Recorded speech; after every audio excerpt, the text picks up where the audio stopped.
Olá pessoal, nesse vídeo a gente vai ver como criar um programa em Python que faz a coleta dos dados da Selic a partir de uma API que o Banco Central disponibiliza para que os investidores possam ter acesso a esse dado, então possam utilizar esse dado em suas análises econômicas e possam utilizar esse dado como um auxílio na tomada de decisão de investimentos. A Selic é uma das principais variáveis macroeconômicas. Basicamente, aqui no Brasil, a gente utiliza a Selic, a taxa de juros, para fazer controle de inflação, por exemplo. Então, a gente pode ver aqui, nesse gráfico que está na minha tela, que a gente tem uma correlação positiva entre a Selic e o IPCA. Por que essa correlação é positiva? Basicamente porque, na maioria das vezes, nesse período analisado, quando o IPCA cai, a Selic cai também. Quando o IPCA sobe, a Selic sobe também. O que isso quer dizer? Significa que quando a inflação começa a subir, o Banco Central se reúne, eles aumentam a taxa de juros para fazer o controle da inflação. É uma medida de austeridade na economia, porque quando os juros sobem, as empresas, os consumidores tomam menos empréstimos, então a economia dá uma esfriada, então a inflação não aumenta com tanta velocidade, na verdade muitas vezes até cai. Esse objetivo é derrubar a inflação, então a inflação está subindo, o Banco Central vai lá, sobe os juros, a economia dá uma esfriada, então a inflação começa a cair, o Banco Central então pode afrouxar essa política monetária, derrubando os juros, aquecendo novamente a economia, porque com os juros baixos, consumidores e empresas gastam mais, elas tomam mais empréstimos com juro mais baixo, aquecendo novamente a economia, então a inflação volta a subir. Quando a inflação sobe, aqui medida pelo IPCA, o Banco Central corre atrás, sobe os juros, e então esse é o ciclo econômico, esse é o famoso ciclo econômico, é assim que se produzem os ciclos econômicos na economia. Isso é muito importante, porque quando a gente vai fazer um investimento, por exemplo, ações do Banco do Brasil, tem uma correlação fortíssima aqui, vamos fazer a correlacionar a ação do Banco do Brasil com a Selic. Vamos pegar aqui um período até o mês 8 desse ano, de 2018, iniciando em 2014, o ano todo de 2014. Então, a gente tem aqui uma correlação negativa bem forte, menos 0,74. O que significa que quando os juros caem, há um estímulo na economia. Isso afeta também a ação do banco, que sobe. Perceba aqui, ó, a Selic subindo, a ação do Banco do Brasil caindo, a Selic caindo, a ação do Banco do Brasil subindo.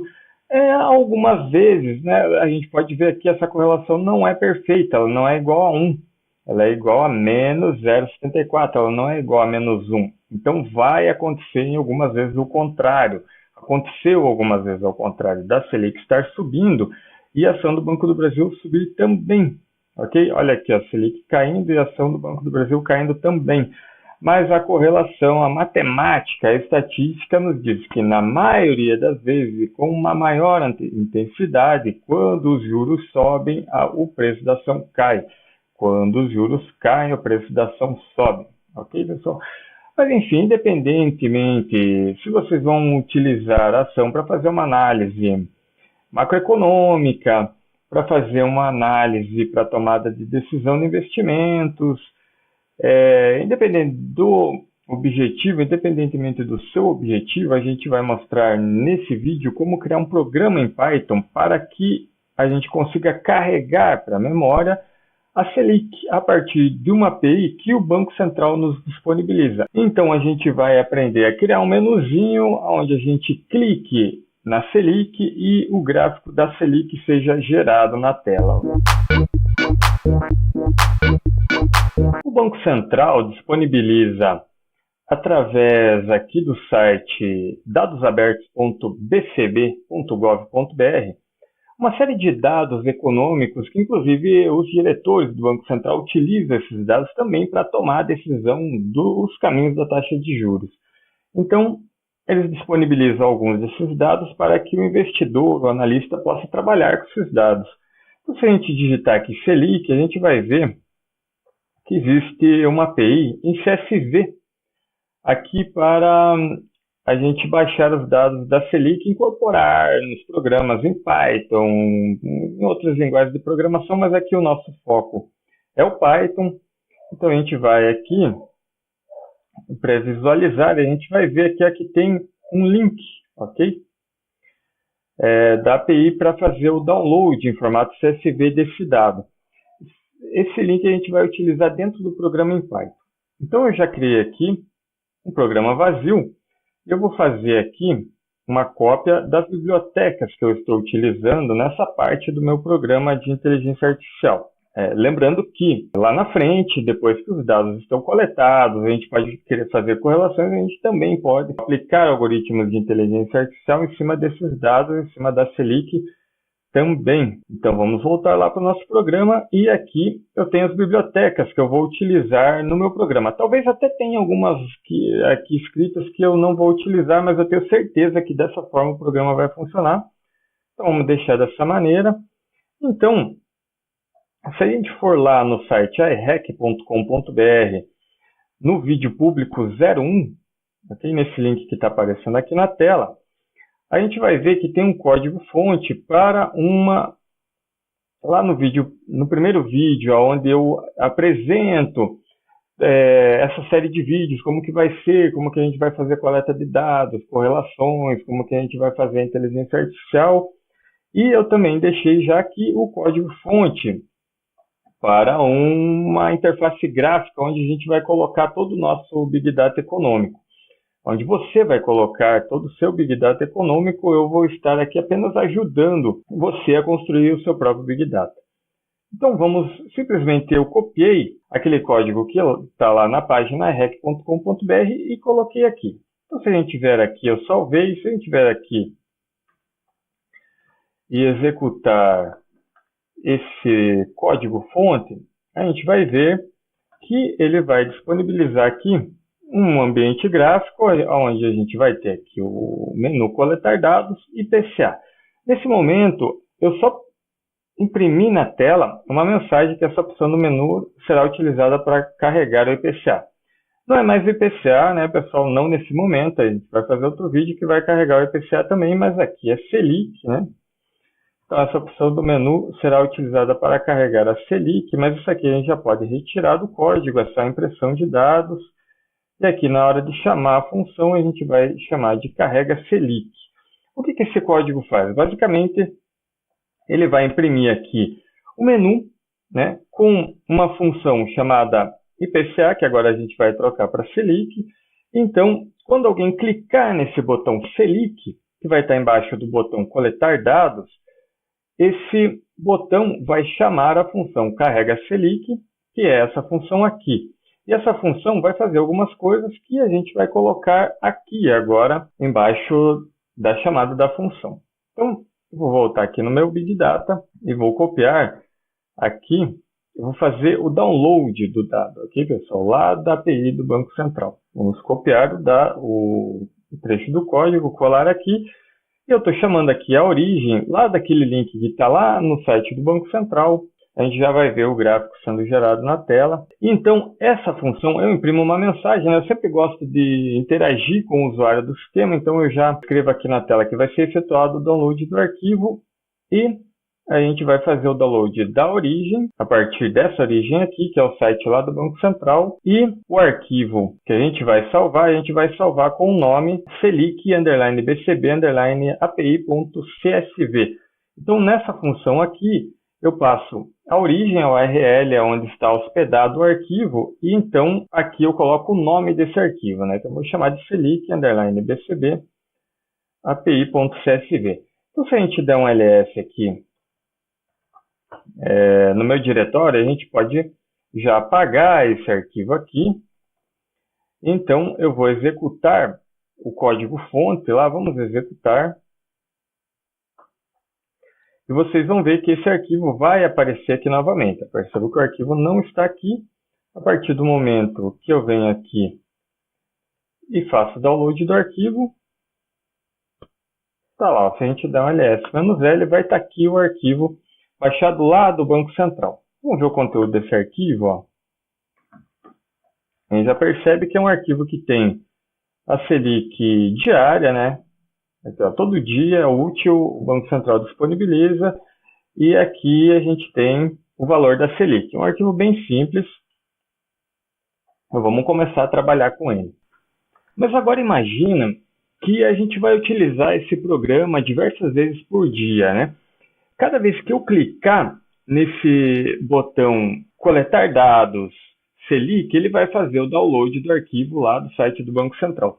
Isso vai onerar tanto, não é muito, mas onera tanto a sua rede doméstica quanto a rede e servidores lá do Banco Central, lá do data center do Banco Central. Então, por uma boa política, para a gente não ficar onerando o servidor deles, qual que é uma estratégia interessante de ser adotada? A gente fazer o download uma vez só desse arquivo, então ficar trabalhando com o arquivo que já foi feito o download, e assim a gente economiza a banda, tanto a residencial quanto a banda de rede do Banco Central. Imagina milhões, milhares de pessoas, de usuários fazendo esse download e utilizando essa API do Banco Central. Não é legal a gente ficar sobrecarregando os links lá do servidor. Então, vamos adotar essa estratégia aqui, que é a seguinte estratégia. Se o arquivo já existe aqui no nosso diretório, então a gente vai utilizar o arquivo que já existe, tá? A gente não vai utilizar o arquivo que foi feito o download. Então aqui, ó, se você olhar aqui, o arquivo já existe. Vamos apagar ele. Então o arquivo não existe mais. Vamos executar aqui o programa em Python. Clicar coletar dados, Selic, ó, efetuando o download, ok? E ele efetuou o download exatamente como era para fazer. Agora o arquivo já existe aqui, tá? Vamos lá coletar o dado novamente, Selic, ó. Arquivo Selic já existe, utilizando o já existente. Ele não fez o download lá do site do Banco Central, tá, pessoal?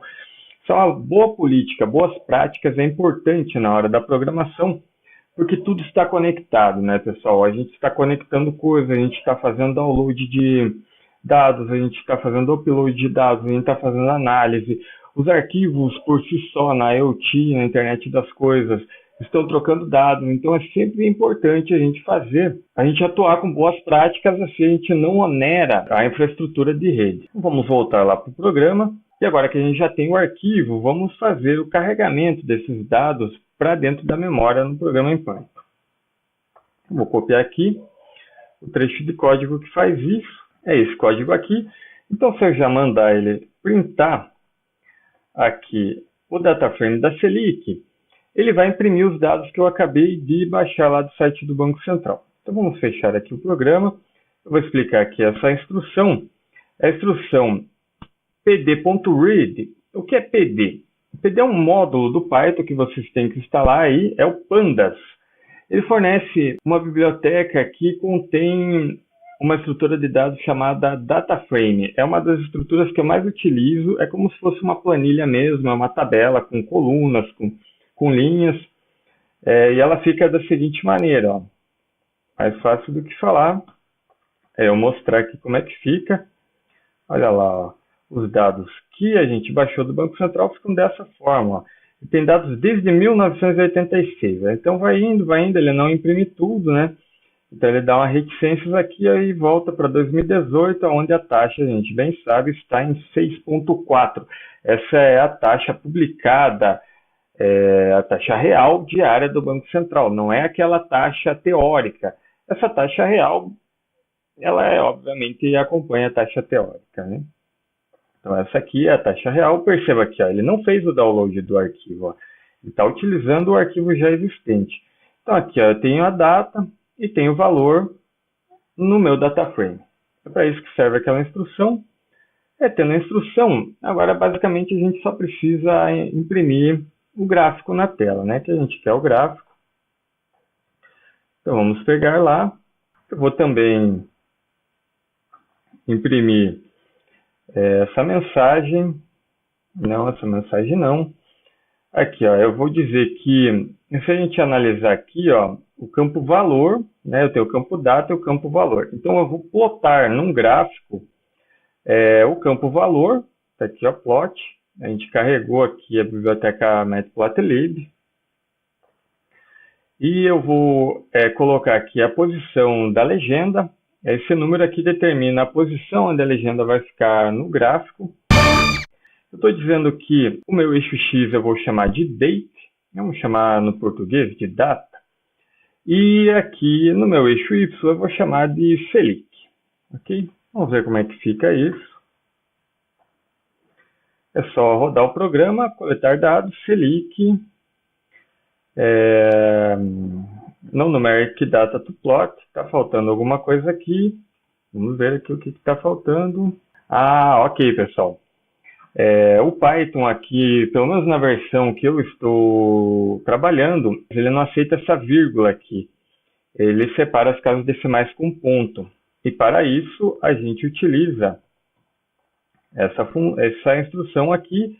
Eu estou dizendo que a minha coluna valor vai ser exatamente a coluna valor, só que eu estou dizendo aqui para ele substituir, replace toda a vírgula por ponto e ainda mudar o tipo de dados que eu tenho nessa minha coluna para float, que é um dado em ponto flutuante. Então não vai mais ser string, vai ser float, tá, pessoal? Eu vou salvar, vou fechar aqui tudo que eu já tenho, vamos executar novamente, e então eu tenho aqui a minha Selic. Mas perceba que, como eu tenho dados lá da época do pesadelo da inflação aqui no Brasil, esse dado não ficou muito legal, né? Uma estratégia que eu costumo utilizar para verificar apenas os dados mais recentes, ou então a faixa de dados que mais interessa para mim na minha determinada análise, é essa aqui, ó.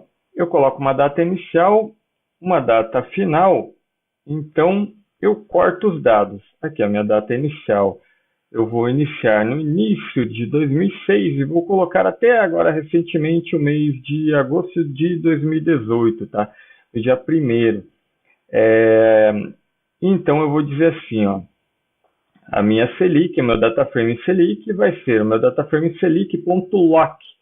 Então ele corta os dados com essa instrução, data inicial e data final que eu defini aqui. Vamos ver se agora fica mais bacana. Vamos iniciar o programa, coletar dados, Selic, e olha lá. Eu tenho meu gráfico da Selic, que então eu posso utilizar para fazer análise de investimentos, tomada de decisões, fazer análise da economia, com esse dado que a gente acabou, o dado oficial que a gente acabou de baixar lá do site do Banco Central. Então eu vou estar disponibilizando esse programa aqui no meu site ihack.com.br, ele é o vídeo de número 2, vai estar disponível aqui no site ihack.com.br.